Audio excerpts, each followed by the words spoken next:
So around evening time yesterday, the Rockets traded Russell Westbrook for Russell Westbrook, and the Wizards traded John Wall for John Wall, or at least that's how a lot of people are interpreting this huge trade. Care what anybody says, that's a bad trade. It's like, nah, but whether or not you feel the Rockets got the better side of this deal or that the Wizards got the better side of it, the general reaction from NBA fans regarding this trade is more so negative than it is positive, and it's leaving a whole lot of people wondering, what was the point? Like, these are two players that have such similar games and playstyles that how can you actually expect any different results if you're the Rockets or the Wizards? Not to mention their similar contract situations. And that's why it seems like a majority of NBA fans see this as a bad trade, but just how bad is it really? In a weird way, there may be some positives in it all. And in this video, we're going to look at this trade and determine just how bad it is. But before I go any further, what's good YouTube? Plug Speaks back with a vid. If you are new, subscribe. If you feel for Westbrook right now, sub up. I'm dropping quality basketball content 2 to 3 times a week.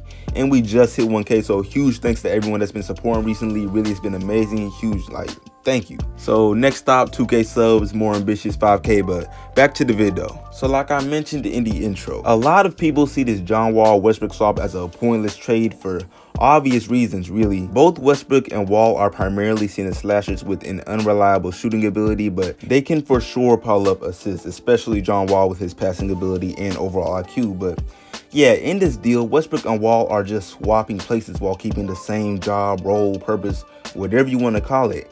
And it's just not what either of these teams really needed.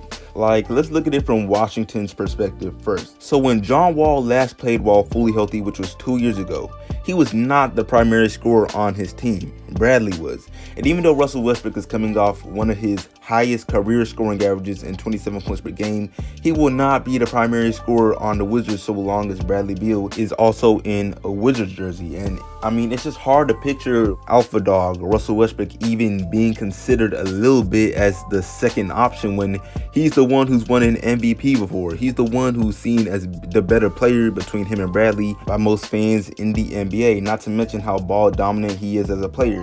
And I know he did just play with Harden for a full season, so if he could somewhat coexist with Harden, then he can probably coexist with anyone that is also ball dominant. But it's the lack of chemistry for me, honestly, and it's really just the randomness for me. John Wall and Bradley Beal have played together for their entire careers. They are basically brothers and have shown some heavy support for each other over the years. And it took time for them to become such a tandem, for them to know each other's spots, for them to know each other's game the way they do.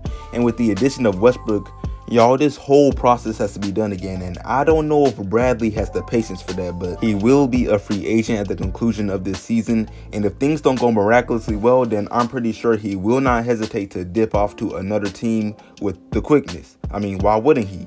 But back to the moment. As the season approaches, I don't know if the Wizards team management felt as though Westbrook could do more for them than John Wall. Maybe there's something about his health that they know and nobody else knows, but according to KD and some others, John Wall looks great. But whatever the reason, the Wizards wanted to get rid of John Wall, and they did this by adding Westbrook, and to me, it does no more for them than keeping John Wall would have done, and at best, they are a second round exit. And if the Wizards have any other expectation other than that, then it's pretty weird to me, especially since, like I said, keeping John Wall would probably bring the same result, but at least it would higher your chances of keeping Bradley Beal from leaving in 2021 free agency. But yeah, and for those that say, oh, you must live under a rock, John Wall requested a trade. These reports were not even up until the possibility of trading John Wall, and that just set him off. So I don't know what the Wizards have in mind, but it really doesn't make sense to me at all. Maybe some of you may see it different. Let me know down below. But on to the Rockets' perspective. And all right, this is where I see some bad, of course, but some positive as well in a weird way. Now, first of all, remember Westbrook straight up requested a trade not too long ago, and him and Harden are still cool, but they just are not meant to play together at this point in their careers. So the Rockets kind of had to move him, especially with Harden's disgust at the possibility of running things back how they currently stood. And I can't lie, getting John Wall in return is probably one of the better options they even had available. So there's that. But with that being said, they still not safe. In terms of the fit and the point of even completing a deal like this, it's kind of similar to Westbrook's situation in Washington, but it's not exactly the same for several reasons. For one, John Wall has gone without playing professional basketball for 2 years now due to an Achilles injury. And even though some of John Wall's notable peers are praising how in shape he looks, he would be down bad if he were on his way to Houston to carry some scoring load, but that's not the case at all. We know he's teaming up with James Harden, who is in the combo for being the best scorer in the league. So yeah, John Wall may just flourish playing his position as a true point guard, with Harden returning to his true position of a shooting guard. I mean, he's played point guard for the Rockets in many games over the last few seasons, and getting to focus on just one thing of scoring once again is great for him. I mean, he averaged 34 this year, primarily playing shooting guard. And I know it seems like I'm ignoring the fact that John Wall is also ball dominant just like Westbrook. However, I'm gonna be real, I do not see too much issues with this soon-to-be duo as far as chemistry and fit goes. And I won't lie, there's a good chance I'm just being biased and wrongly optimistic, but as much negativity this combo may bring, there also is some positivity that must be brought up as well. And I just happened to go over that first. But now for some bad things. Like I said, the Rockets basically had to trade Westbrook, and getting John Wall in return may have been their best options, but it doesn't do too much for winning. Their issues last season and even seasons before that are their huge dependency on threes, lack of structure, and just a heavy reliance on what James Harden does in a given game.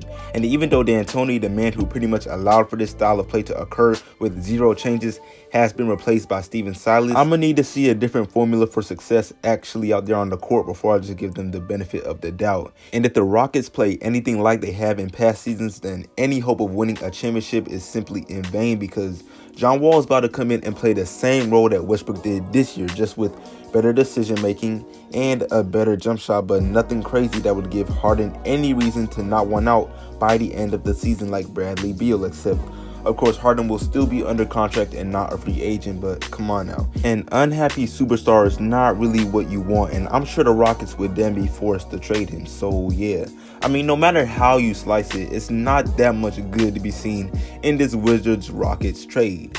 Yes, they were pressured by both Harden and Westbrook to make a trade happen, but this trade and some of their other moves recently just show that they are in denial of their need to blow it up. And no, this is not even necessarily because they keep falling short against other contenders, but instead because, like I said, your main guy, the superstar of your team in James Harden, is tired, man. He's done. He wants a ring by the end of his career and just refuses to keep running it back with this squad.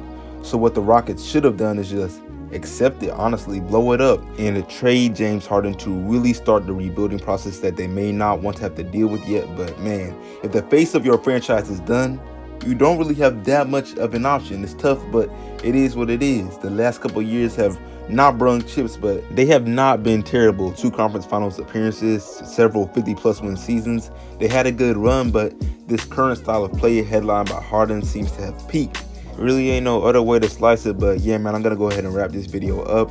If I had to guess off my initial thoughts where these teams are gonna be, then the Russell Westbrook and Bradley Beal led Wizards are at best a second round exit and the top 5 seed in the East, while the Rockets probably have yet another 50-win season that ends in them falling short against another contender, whether it be the Clippers, Lakers, Nuggets. I don't know, man. The West is packed, but we'll see. But that's it for me. Like this up, share it, sub if new. Definitely appreciate y'all watching, and I'll see y'all on the next one. And I'm out.